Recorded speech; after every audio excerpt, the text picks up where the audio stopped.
quickly reassuring the tickled monarch that her guest was merely there to enjoy himself, not to play a matrimonial chess match with her as so many visitors from foreign principalities seemed to be doing. They had been thick as thieves ever since. Elizabeth saw in Damien an equal, perhaps a potential confidant who could understand her unique position in the workings of the world. "Come, walk with us, Damien," she said, standing up now that she had caught her breath and taking his ready arm once more. Elizabeth led Damien into the recesses of the Grand London Palace. They were being followed, of course, by the small clutch of women who served as Elizabeth's ladies-in-wait, but both sovereigns easily disregarded their presence. "Witticisms and charm aside, Damien," she said casually, "what is your purpose here, really?" "I have no purpose. I am simply traveling and seeing the world at present." "And what of your people, your homeland? Do they not need their prince?" "Of course they do," he responded easily. "But my principality is not like yours. My culture, well, it is very different from yours. It can bear my absence now and then." "You are very lucky, then," she remarked, trying not to sound as envious as he knew she was.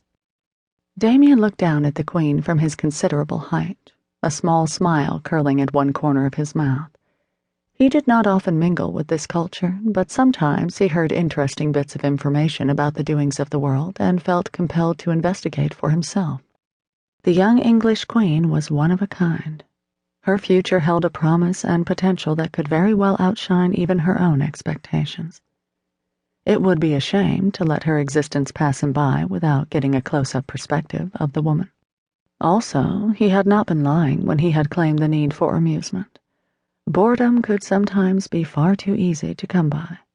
This little niche of the world had its intriguing delights. The shadowy machinations of English court politics alone was enough to keep one on one's toes.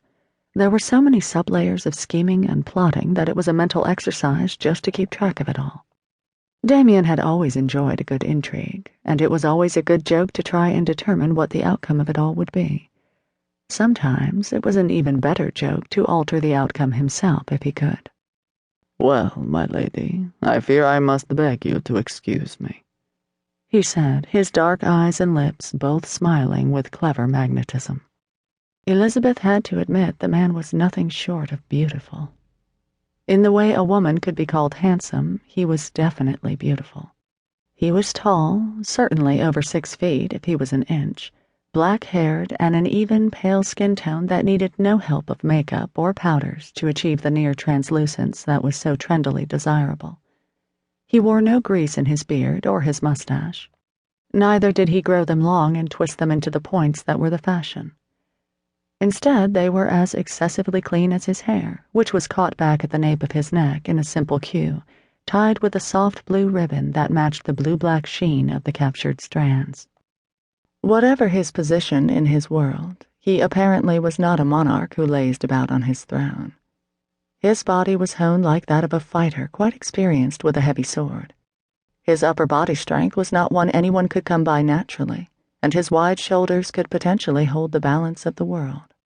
This all narrowed into a tight and trim waistline, no languorous fat anywhere in sight, and long, graceful ropes of muscles clearly evident beneath the fit of the rich material of his breeches. It was enough to make even a queen lick her lips in thoughtful appreciation and contemplation. Elizabeth laughed at herself, very grateful that the man beside her could not read her mind. "I forbid you to leave," she heard herself insisting, loath to be deprived of the company of the one man in all of England who expected nothing from her but the enjoyment of her company. It was a spoiling luxury, she had to confess, but she was queen, and she could have any luxury she desired. Unfortunately, she was not his queen. "Normally, sweet lady, I would forbid myself to leave. However, I must deprive myself of Her Majesty's company this evening in order to, as luck would have it, attend to matters of state. My humblest apologies." "No, Damien, there is no need for that. We princes are often more slaves to our people than we are leaders. Go, but I will secure your promise to return tomorrow evening. We have a performance scheduled for our amusement that we think